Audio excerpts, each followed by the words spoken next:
आदाब, नमस्कार दोस्तों। हमारी ज़िंदगियों में, हर किसी की ज़िंदगी में कोई ना कोई दोस्त होता है। दोस्त अच्छे भी होते हैं, दोस्त बुरे भी होते हैं। किसी किसी की ज़िंदगी में ऐसे दोस्त होते हैं जिनकी वजह से उनकी ज़िंदगियों में बहुत सी आसानियां पैदा होती हैं, बहुत से फ़ायदे होते हैं वो दोस्त की वजह से। और बहुत से लोग ऐसे भी होते हैं जिनकी ज़िंदगी में दोस्त की वजह से बहुत से नुकसान होते हैं, बहुत सी परेशानियां आती हैं। और हमें अमूमन ऐसा देखने को मिलता है और हमारी ही आपकी ज़िंदगियों में ऐसा होता है। और दोस्तों, आज की जो सच्ची घटना मैं आपको सुनाने जा रहा हूं, ऐसी ही एक इंसान की ज़िंदगी है जिसकी ज़िंदगी में दोनों तरह के दोस्त थे, अच्छे दोस्त और बुरे दोस्त। और दोनों ने क्या असर छोड़ा उस इंसान की ज़िंदगी में, वो मैं आप लोग के सामने लाया हूं। दोस्तों, ये घटना है उत्तर प्रदेश के बागपत की। बागपत का एक लड़का था, उसका नाम था अंकित खोखर। वो लखनऊ के अंबेडकर विश्वविद्यालय में पीएचडी का स्टूडेंट था। वहीं पे वो पढ़ाई कर रहा था और लगभग फाइनल ही होने वाला था। और कुछ दोस्त भी उसके थे, करीब 6 दोस्त उसके बने हुए थे जो बड़े अच्छे दोस्त थे। और उनका एक ग्रुप था और आपस में वो पढ़ाई भी करते थे और मौज मस्ती भी करते थे। साथ में मोबाइल पे चैटिंग वगैरह ये सब भी उनका चलता था, सोशल मीडिया भी, और बड़े अच्छे से गुजर रहा था। इन्हीं बीच में अंकित, चूंकि बागपत का रहने वाला था, उसके माता पिता दोनों का देहांत हो जाता है। और चूंकि अंकित अकेला था, उसकी माता पिता की एक ही संतान वही अंकित ही था और कोई फैमिली में उसके था नहीं। उसके बाद इन्हीं बीच में अंकित अपना पीएचडी का जो प्रोजेक्ट वगैरह थीसिस सबमिट करता है और फिर गाजियाबाद जाने का डिसाइड करता है। वहाँ पे कुछ और भी उसको कोर्सेज या कुछ पढ़ाई का वो प्लान करता है। कुछ दोस्त भी अपने, उसके 6 दोस्तों में उन लोग भी कुछ प्लान करते हैं कि भाई चलो कुछ ना कुछ वहाँ किया जाए। फिर धीरे धीरे वो जाता है गाजियाबाद और वहाँ पे एक अंकित का अलग एक दोस्त था, उमेश नाम का, उसका वहाँ पे घर होता है। तो वो अंकित उससे डिस्कस करता है कि मुझे यार यहाँ रहना है। तो बोलता है कि कहीं क्यों रहेगा तू, मेरे घर पे रहे, मेरा घर खुद का घर है और कोई टेंशन नहीं, तो आराम से वहाँ रहे। तो अंकित कहता नहीं यार, मैं फ्री में तो नहीं रहूँगा, मैं कुछ ना कुछ तो किराया दूंगा और तुझे लेना पड़ेगा, तभी मैं रहूँगा, नहीं तो नहीं रहूँगा। फिर उमेश कहता है ठीक है भाई, चल कुछ किराया दे देना, कोई दिक्कत नहीं, तू रहे। अंकित वहाँ रहने लगता है और अपना जो पढ़ाई का काम शुरू करने वाला कर देता है, अपना चलता रहता है। इन्हीं बीच में वो बागपत आता जाता है। तो बागपत जब वो जाता है तो कोई और उसके फैमिली में था नहीं, रिश्तेदार जो थे थोड़ा, और कुछ लोग वो दूरियां बना लेते हैं जब ये अकेला हो जाता है। फिर इसको कुछ अच्छा नहीं लगता बागपत में। जब वो जाता है उसके मम्मी पापा की याद आती है। फिर ये डिसाइड करता है कि क्यों ना जो भी प्रॉपर्टी है मैं बेच दूं और वहीं गाजियाबाद में ही शिफ्ट हो जाऊं। फिर वो घर और कुछ प्रॉपर्टीज वगैरह सब बेच देता है। करीब 1 करोड़ की वो सब संपत्ति होती है, वो बेच के और 1 करोड़ रुपया अपने अकाउंट में जमा कर लेता है और गाजियाबाद चला जाता है। उमेश से ये बात डिस्कस करता है कि यार ऐसा ऐसा मैंने कर दिया। उमेश कहता ठीक है, कोई बात नहीं। कुछ दिनों में उमेश उससे कहता है कि यार मुझे एक बिजनेस शुरू करना है और करीब 40 लाख रुपए मुझे लग रहे हैं, तेरे पास है ही है तो मुझे 40 दे दे, कुछ दिनों बाद मैं रिटर्न कर दूंगा। अंकित को उमेश पे ज्यादा भरोसा था, क्योंकि अंकित को अपने घर पे रखा होता है। तो अंकित को लगता है कि इससे ज्यादा मेरा भला सोचने वाला तो कोई हो नहीं सकता है। वो 40 लाख उसको तुरंत एक ही बार में हाँ कर देता है और दे देता है। और उमेश अपना 40 लाख लेके अपना बिजनेस शुरू कर देता है। फिर लाइफ आगे बढ़ती है और अंकित का अपना पढ़ाई जारी रहता है। और कुछ दिनों बाद ये आते आते अक्टूबर 2022 आता है और अक्टूबर 2022 में कुछ दिन बीतता है, अंकित कहीं गायब हो जाता है। गायब की इस तरह गायब होता है कि मतलब किसी को नजर नहीं आता, लेकिन इन्हीं बीच में उसका सोशल मीडिया एक्टिव रहता है, लेकिन अंकित किसी को नजर नहीं आता।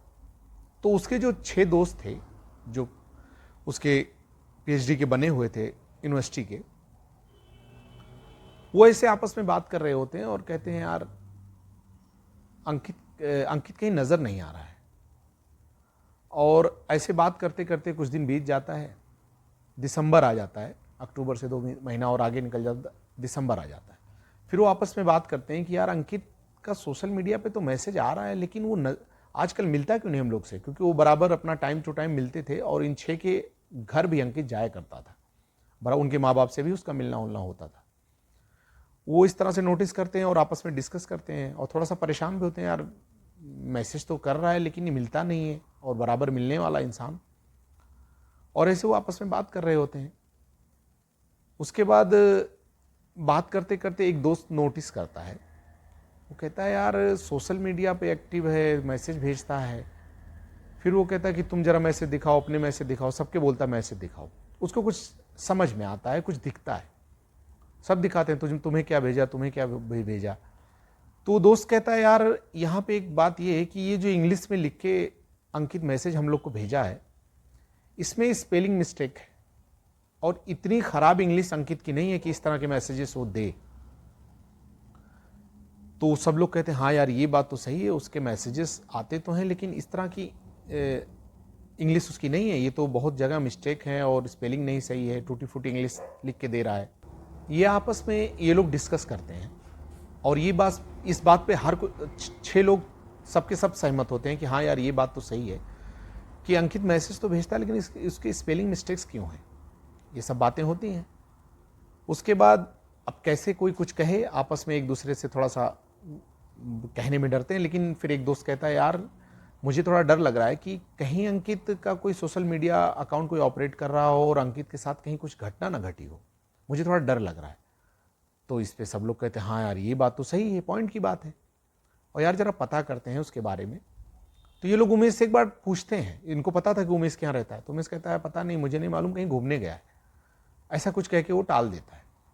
फिर ये लोग परेशान होते हैं, फिर ये लोग प्लान करते हैं कि बागपत चलते हैं, जहाँ का वो रहने वाला था वहाँ से कुछ पता चलेगा। ये जाते हैं 6 के 6 बागपत। बागपत में जो उसके पड़ोसी नेबर लोग होते हैं उनसे पूछताछ करते हैं, तो नेबर बताते हैं कि नहीं अब तो अंकित यहाँ नहीं आता, लास्ट आया था जब उसको प्रॉपर्टी बेचनी थी। तो ये लोग थोड़ा चौंकते हैं कि प्रॉपर्टी बेचनी थी, ऐसा तो हम लोग से कभी बताया नहीं। कहते नहीं, उसने घर और प्रॉपर्टी सारी चीज़ें बेच दी, करीब 1 करोड़ रुपए मिले और वो बेच के यहाँ से चला गया और कह रहा था कि अब मैं यहाँ नहीं आऊँगा, यहाँ मम्मी पापा की बहुत याद आती है इसलिए मैं यहाँ नहीं आऊँगा। इस जगह से थोड़ा सा वो लगता है। फिर इन लोग का थोड़ा सा दिमाग घूमता है दोस्तों का। फिर ये सब जानकारी लेने के बाद फिर ये जाते हैं वापस और पुलिस स्टेशन में जाते हैं और कंप्लेन फाइल करवाते हैं, उसके बारे में बताते हैं। तो पुलिस तो कुछ भी जाइए तो पहले तो पूछताछ करती है, फिर पुलिस पूछती है आप लोग कौन हो, उसकी फैमिली वाले कहाँ हैं, कहाँ गया है वो, ये सब चीज़ें। तो कहता है उसकी फैमिली में, दोस्त कहते हैं उसकी फैमिली में कोई नहीं है, हम 6 दोस्त ही उसकी फैमिली हैं और हम लोग परेशान हैं, करीब 2 महीने से वो मिल नहीं रहा, ऐसे मैसेज आते हैं।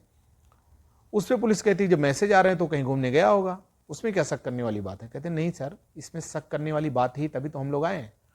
इस तरह की मैसेजेस वो भेज रहा है, स्पेलिंग मिस्टेक उसकी हो ही नहीं सकती, वो पढ़ा लिखा है, पीएचडी स्टूडेंट है, लगभग फाइनल है, और इस तरह की स्पेलिंग वो मिस्टेक कैसे करेगा। और उसने अभी भी हाल ही में 1 करोड़ की ज़मीन बेचा और ऐसे से उसकी फैमिली में कोई है नहीं, तो हमें ज़रा घबराहट हो रही है। तो जब पैसे की बात होती तो पुलिस को थोड़ा शक होता कि हाँ कुछ हो सकता है मे बी। फिर पुलिस कंप्लेंट फाइल करती है और पूछताछ शुरू करती है, चलिए देखते हैं हम क्या होता है। तो सबसे पहले पुलिस उमेश से कांटेक्ट करती कि क्योंकि आखिरी बार वहीं देखा गया था, कि उसी के घर देखा गया था वो अंकित। तो उमेश से कहते हैं तो उमेश वैसे टाल मटोल करके घुमा देता है कि नहीं वो कहीं गया होगा घूमने वूमने। उसके बाद पुलिस कॉल रिकॉर्ड निकालती है और कॉल रिकॉर्ड में कुछ ज़्यादा नहीं मिलता उनको, तो फिर वो बैंक में जाती है जहाँ पे उसका अकाउंट था। तो अकाउंट जब निकाला जाता है तो स्टेटमेंट, तो उसमें पता चलता है कि 2-3 जगह से एटीएम से अभी करेंटली रिसेंट डेट में अंकित के अकाउंट से पैसे विड्रॉ किए गए हैं। और वो कहीं एक रुड़की का एटीएम था, तो कहीं देहरादून का था, कहीं गाजियाबाद का भी था, ऐसे कई डिफरेंस प्लेसेस के थे।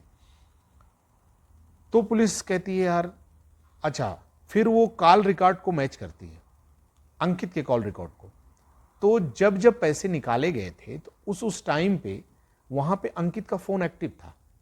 फिर पुलिस कहती है कि ये क्या, ये तो सेम ही है, वो खुद ही निकाल रहा है पैसे, उसका मोबाइल भी एक्टिव है, तो इसमें शक करने वाली या क्राइम ऐसा कुछ तो हुआ नहीं, वो खुद गया है।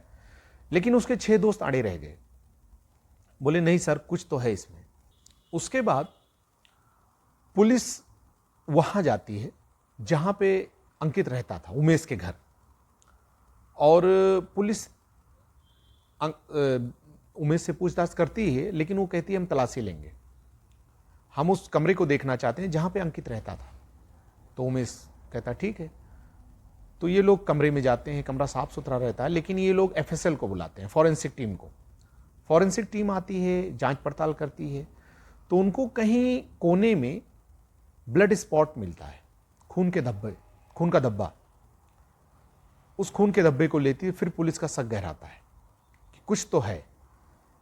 उसके बाद उमेश को अरेस्ट करती है पुलिस और थाने लेकर आती है और कड़ाई से अपने पुलिसिया अंदाज में पूछताछ करती है। फिर उमेश ज्यादा देर तक झेल नहीं पाया और टूट गया। फिर वो सच्चाई बयान करता है। तो वो बताता है कि अंकित मेरे यहां ही रहता था और उसने जब 1 करोड़ की जमीन बेची तो मुझे लगा इसके पास पैसे हैं और इससे कुछ पैसे लेके मैं अपना बिजनेस शुरू करूं। तो मैंने उससे 40 लाख मांगे, उसने 40 लाख दे दिया। फिर मेरे मन में लालच आया कि आखिर ये 40 लाख मुझे कभी ना कभी तो रिटर्न करने होंगे, और इसके पास अभी 60 लाख ऑलरेडी और हैं, और इसकी फैमिली में कोई नहीं है और ना ही कोई पूछने वाला है। अगर ये गायब हो जाए तो कोई पूछताछ करने वाला नहीं है। यहां उमेश भूल गया कि उसके 6 दोस्त हैं और इतने गहरे दोस्त हैं कि जो फैमिली से भी बढ़ के हैं, ये उसको नहीं पता था।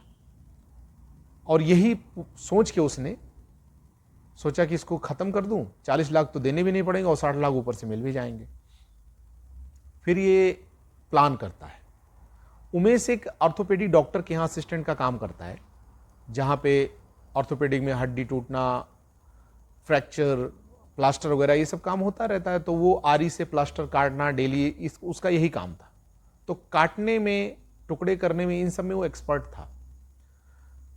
फिर एक दिन अंकित आता है घर पे, कमरे में बैठता है, ये जूस ले जाके उसको देता है, उसमें नशीली दवा डाल के।